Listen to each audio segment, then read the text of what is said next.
Hello everyone, my name is Jen and welcome to the Book Refuge and welcome to another recommendations video. So this one is an updated rec video because I have made a romance before, as well as, I did one that was and one that was listed as gay romance. Obviously those are the same things in case you didn't know. Men loving men, gay, whatever. Whichever way we look at it, two men in a relationship. Maybe one of them is bi, maybe they're both bi, who knows. But this is all going to be gay relationships. They go across all the genres, all the fun stuff. So we're going to rapid fire through some of these. And yeah, these are ones I've read in the last year that I all really enjoyed. And we're going to start actually with a manga. This one isn't a manga. I think this one is...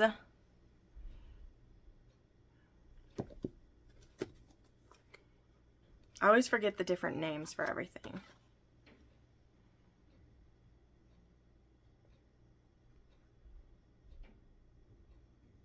It is manga.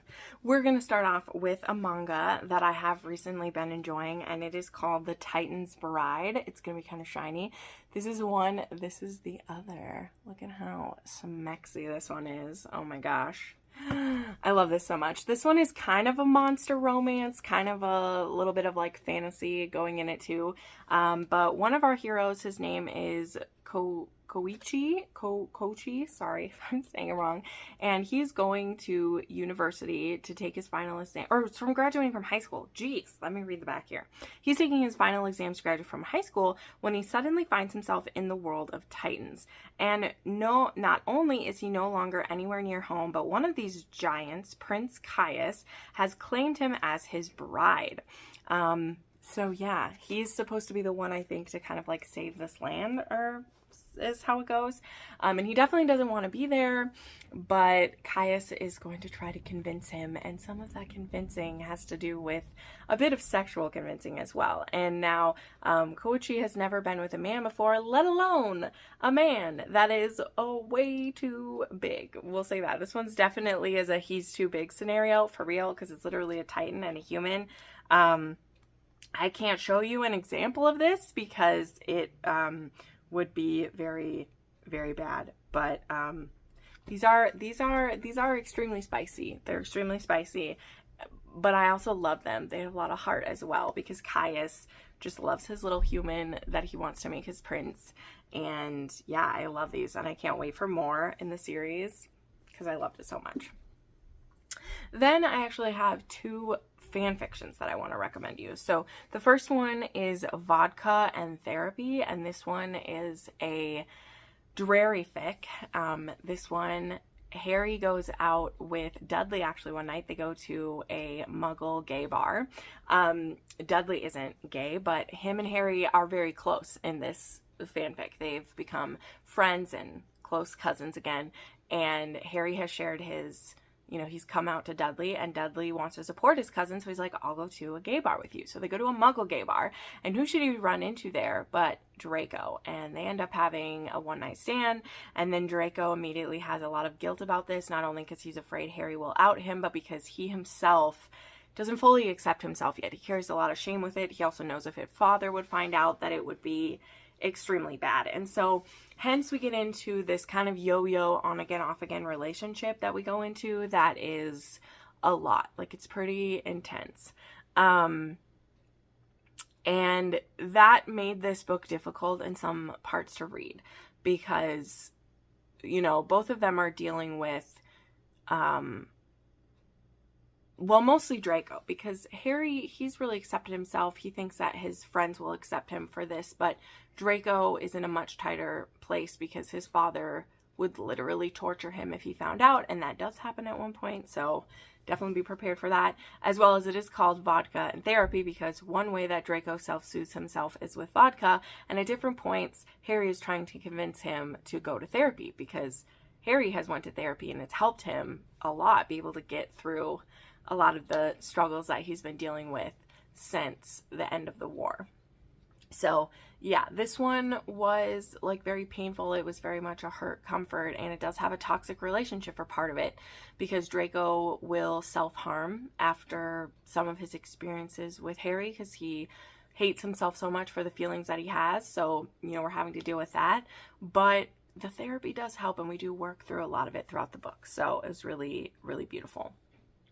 There also is the Sword of Gryffindor, and this one is a Snape and Neville romance.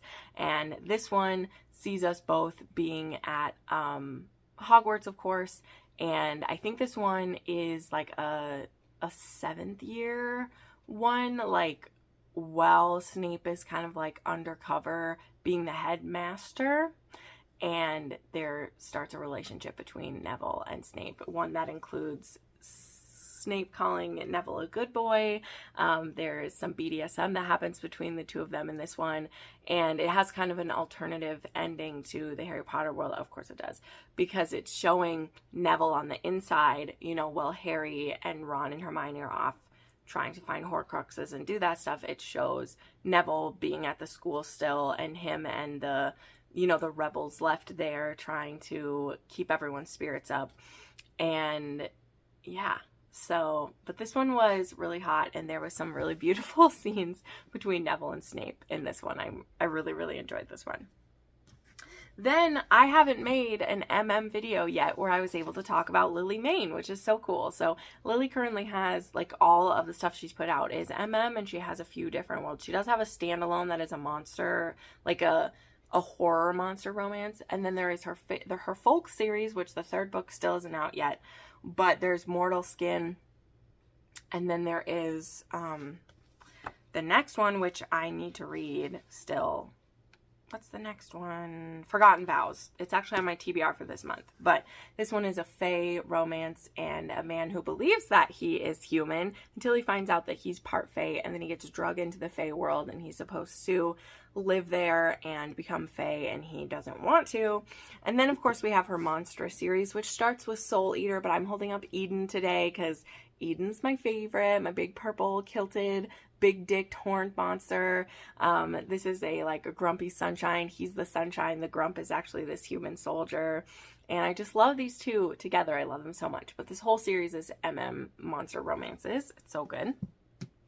So I'm a big fan of Lily Mayne. I think she does an amazing job. Recently, I read a book called The New Guy by Serena Bowen. Now, this is the beginning of a new spin-off series. So it does start in Brooklyn, and it starts with our Brooklyn Bruisers, and one of our heroes is someone who's been traded quite a few times.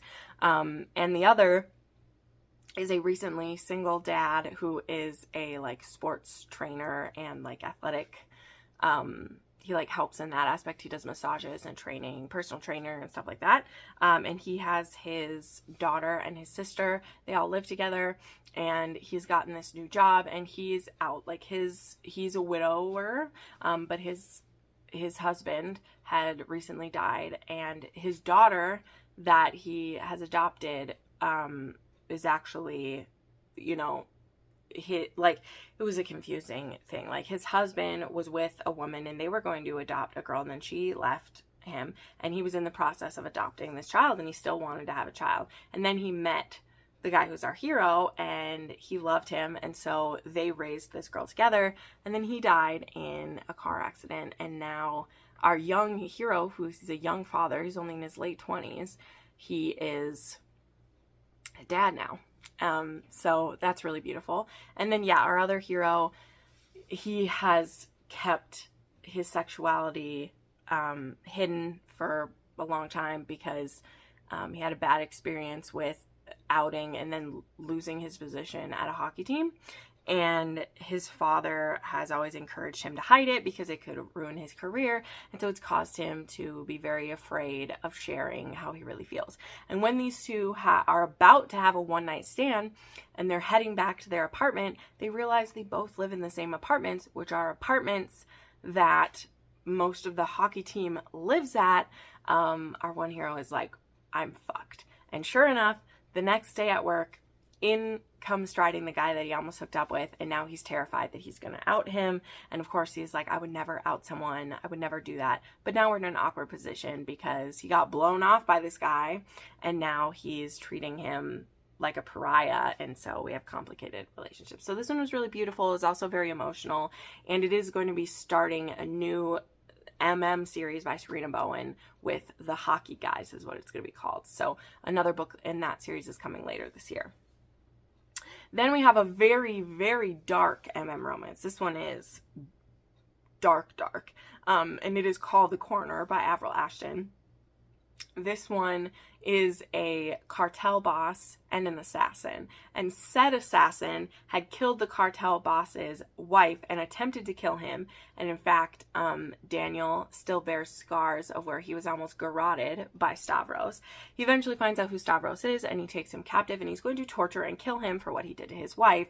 Only they both start liking each other during this captivity and things go where they're gonna go. Again, this was very dark. There's torture, there's brutality, like there's a lot in this one, but it was fascinating and I could not look away from this book. I couldn't stop myself. I read it and the follow-up novella just so quick. Loved it so much.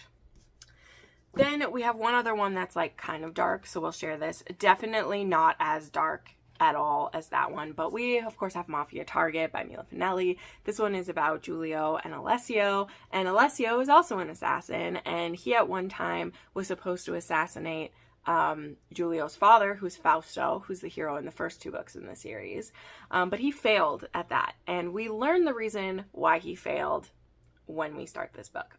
Now Alessio has been hired by someone to kill Giulio. And Giulio, he's been trying to keep a low profile. He is out as a gay man. He had a gay lover who was killed in a car bombing.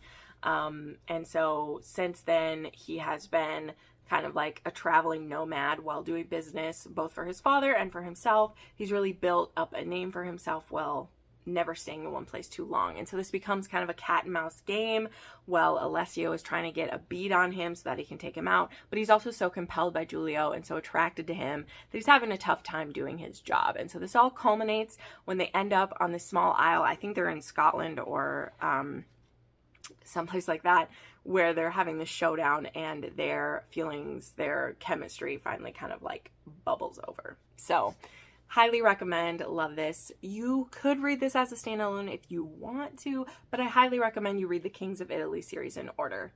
Just putting that out there. All right, then we have kind of a more fun one, and this one is May the Best Man Win by J.R. Gray and Kate Hawthorne.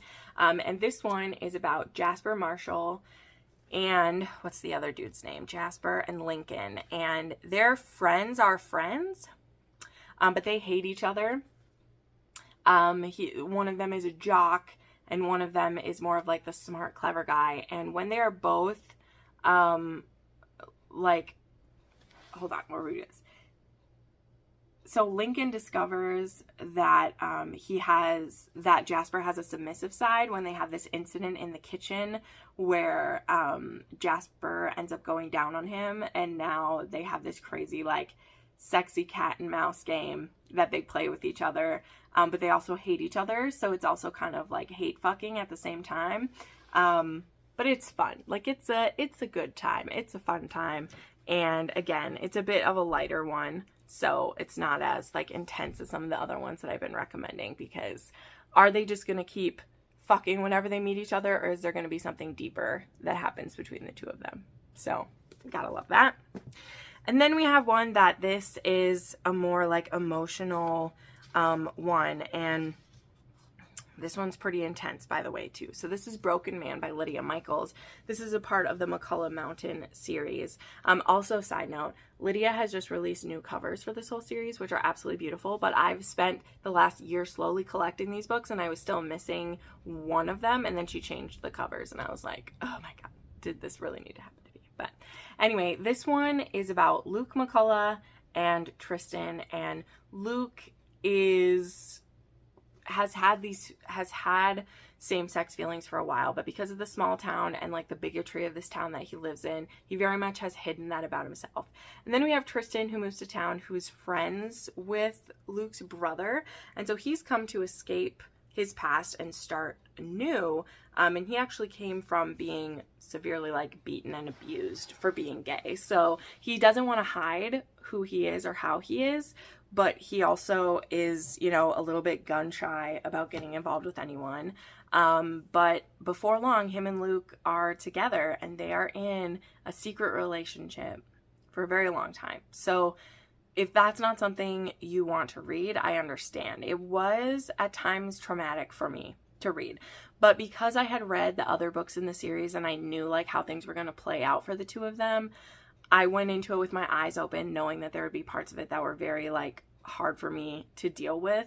And I still like, I loved it for that, even though some of that was frustrating, because I don't really love to read where one person, like, it's one thing if they're needing to keep a secret for a short amount of time, but they have a pretty long relationship with secrecy that, I mean, it's a bit like, it's hard to read. It's hard to see them have to go through that together, you know?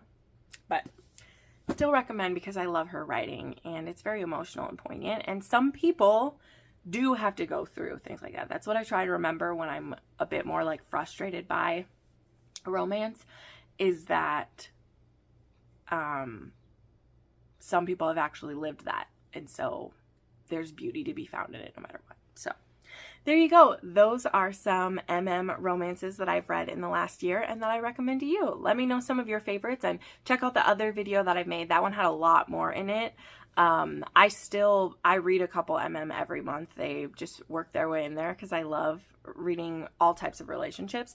But I definitely went through a phase a couple years ago, which is when I made that video, where I just read a ton of them. And now it's just more, I work them in with everything. And sometimes I go through a phase and sometimes I don't even notice that I'm like, oh, I've read one. Like with some of these, I was like, oh yeah, I just read this, or oh, I read that one. And I don't even notice because they just fit in with everything. So thank you so much for watching, and I'll see you next time. Bye.